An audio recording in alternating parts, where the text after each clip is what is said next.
So when I was asked to speak a little bit about Bob, I thought, well, I'm a jazz pianist. I know about Bob's career. I've been following it for years, and I can just wing this. And I thought 2 Grammy Awards, performances, recordings with all the very best jazz fusion artists of our time, including Ron Carter, Earl Klug, Randy Brecker, Chet Baker, Steve Gadd, Sarah Vaughan, among others. TV and film composer, the second most sampled artist in the history of hip-hop, and the list of his accomplishments goes on and on. Fortunately, I had the good sense to do some homework and discovered that there are many things I did not know about Bob and his body of work. I didn't know that he had played for tap dancing classes when he was 8, but was fired because he could not play loudly enough to be heard over the tapping. I also did not know that he had won several blue ribbons at the Missouri State Fair for his piano playing when he was in his early teens. And I'm kind of assuming the pianos were between the oxen pull and the cotton candy cart. Is that? Yeah, that's right. But what I did know was that he had recorded many albums, but several albums that were very important to me as a college jazz pianist and arranger, including Touchdown, whose personnel, including a big band, rhythm section, string section, contained all the most well-known studio and jazz players in the New York City scene at the time. As a budding arranger at the Eastman School of Music, this album blew my mind. As it happens, I was just over at my graphic designer boyfriend's house the other night talking about Bob and this particular album, and he ran over to his record collection, started rummaging around, and pulled it out. And he also pulled out a few others of Bob's from the 1980s. And what I've noticed is that this kind of event has repeated itself quite a bit over the last few weeks as I've been talking more about Bob and the fact that he would be here on campus. One of our drummers in my program, our jazz program, came up to me the other day and said that his dad isn't really a musician and doesn't know that much about music, but as soon as he heard that Bob was coming to campus, his face broke out into this huge smile and he said, "I love Bob James," which is wonderful. And as a jazz musician with a slight chip on my shoulder that our genre is not appreciated by a wide enough audience, it has been a revelation to find out just how beloved Bob is to such a wide variety of people. In digging more deeply into his music, I have come up with the following reasons for this. 1, he is a perfectionist and nothing is left to chance. Every aspect of the compositions, performances, and arrangements are crafted with the utmost care and integrity. 2, he only works with the very best players, engineers, and producers possible, and his production values are second to none. His music, and this is probably the most important to me personally, his music is charismatic and accessible without losing a shred of sophistication. I mention this particularly as there are these straight-ahead jazz artists and their aficionados who can sometimes become snobbish and talk about categories, and they can become snobbish in their tastes and look down their noses at music that has wide appeal. But every time I put on one of Bob's, quote, smooth jazz albums or other albums, I am constantly noticing the hip chord progressions, the slick arrangements, the fantastic rhythm section playing, and the wonderful improvising. As a chairman of the jazz department, I feel I should actually point out that while Bob's 2 degrees from the School of Music, Theater, and Dance are actually in composition, I suspect that he might have been a jazz major had the opportunity existed at the time. I should also add, though, that the influence of his composition studies can be heard in all of his original tunes and arrangements, regardless of genre, and is in his superb piano playing. Anyone fortunate enough to hear his arrangements of Nautilus in Downtown last night know exactly what I'm talking about. I hold Bob up to our students as an example of someone who can do it all, and do it all at the highest possible level. I know I speak for our entire department when I say that we are absolutely thrilled that Bob is receiving this award, and that we hope he will consider himself an honorary alumni of our department as well, alumnus of our department as well. In closing, I would like to quote Bob's friend and bassist in his first Ann Arbor trio, Ron Brooks, who simply said, "Bob represents everything that is good, valuable, and meaningful about being a creative musician and artist. That bar is set high for those who will follow in his footsteps." It gives me great pleasure to introduce Bob James.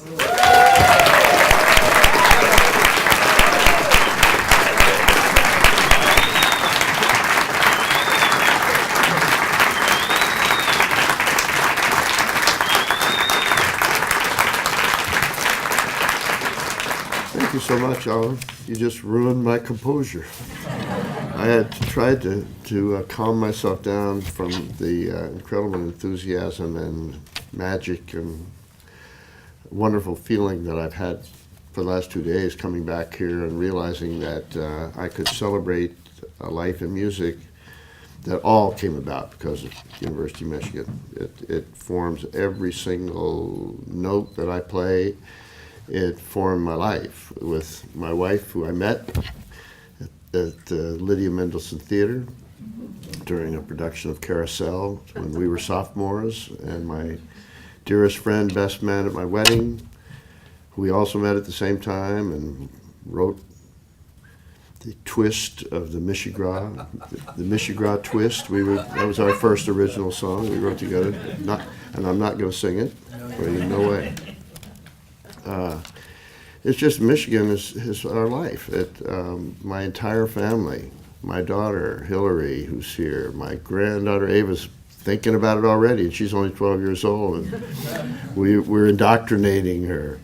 My wife's sister Linda and her husband Jerry and their family. We're all Michiganders. We're hooked. I wasn't born in Michigan. I was born in Missouri. Started looking for colleges to go to because I already knew I was going to be a musician, even though they fired me from the tap dancing bureau. I was going to try to persevere. I guess I'm winning the. I wish I was winning the Emerging Artist Award. But it's kind of like the Perseverance Award. But anyway, what was I talking about? Yeah. I want to say, this is what I want to say, I don't have a speech. I want to say I love Michigan. I love the state of Michigan. We moved to New York as soon as we got out of college because that's what you had to do. To get into the theater, you had to be in New York. Certainly to be in jazz, you had to come to New York. That was the Mecca, the place where you had to prove yourself. And lived there for many years, but Judy and I kept drifting back. And we're now proud to say that we've suffered through our first full 12 months of Michigan weather, and we still love it. We live in Traverse City, and we love Michigan. And I just absolutely, everything that's the most important to me came out of those years. If I have anything to impart from that, it's been my life, is that I just want to share with the young people. I'm excited to learn about the way that when you're kind of catapulted out of this extreme, intense education that you get here, who knows what's going to happen to you, but you can't be better prepared than you're going to be in this place, this magic place. I need to thank Ross Lee Finney, Leslie Bassett, and Ava Coleman Case, who are my three main teachers that formed my basic education. Unfortunately, I think Ellen referred to it too, there wasn't much jazz in the University of Michigan legitimate world. So I had to learn a lot of my jazz education in bars and going into Detroit and hanging out with some of the musicians there and various things like that. So I'm so happy that things have changed drastically, and I love getting to know the jazz department here and play with three of the guys last night who inspired me so much to think that jazz now has a real solid part of the environment. It was only luck that I came to Michigan because I was born in Missouri, and I looked around for music colleges. University of Missouri, sorry to say, my father went there. It was a great law school, great journalism school, but music school at that time was kind of not happening. So I was listening to the music of Paul Hindemith at that time. So where can I find Paul Hindemith to study with? So I discovered Yale, but no undergraduate education there with Paul Hindemith, so I had to write that off. And I had heard something about bands. Michigan had a reputation for great bands. Why I cared about that, I don't even know.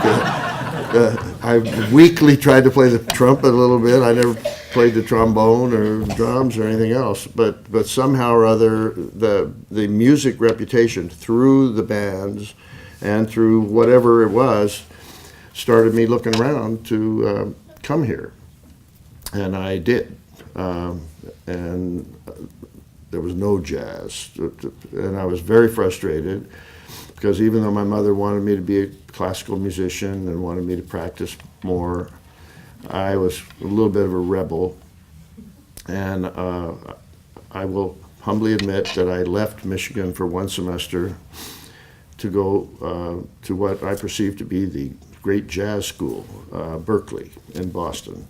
And it has become a really great school, much different than what it was at that time. But it wasn't until I left Michigan that I realized how much I was missing by leaving it, and what a bad mistake that I had made by asking my parents to let me leave, and ended up begging them to let me come back. And it was that point when I met Jack and Judy, and boy, my life changed in a major, major way, and I got the well-rounded education of Michigan. Even though there wasn't a jazz department, I got the prestige, I got the immersion in the arts and in overall life learning that has, I think, held me in good stead. I have no regrets about spending my life in jazz. I have reached the point where it's so major to me to be having the opportunity to be recognized in this way. I want to thank everybody here. Thank you, Michigan. And I hope I can come back many times to try to pay you back for all the great things you did for me.